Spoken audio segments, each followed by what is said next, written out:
Assuming that our motherboard is already installed, step 1 is already done. So we're going to start with step 2 by pulling out the little lever, opening the metal case, and placing our CPU in. Then we're going to close the lever and the case, and that is the first step to assembling your computer.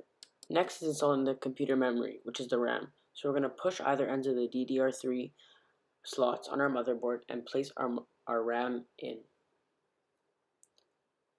Make sure to be careful so you don't damage any of the RAM because it's very important. Next on the list is to install our voltage regulator.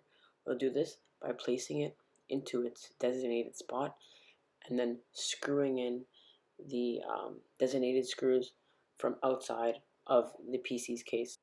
Then we will attach the necessary cord to our disk drive, which we will place in a further step.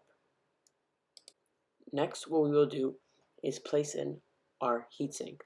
Pretty much what a heatsink does is it dissipates the heat around the PC so that the CPU and all the other components can function without overheating.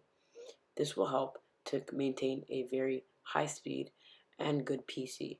Here you can see I'm screwing in the necessary screws so that the heatsink does not fall off and damage other parts after everything is installed.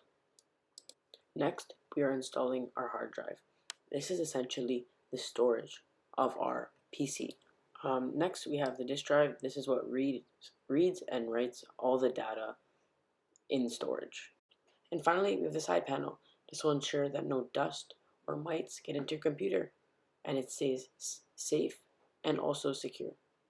And voila, here's your brand new PC.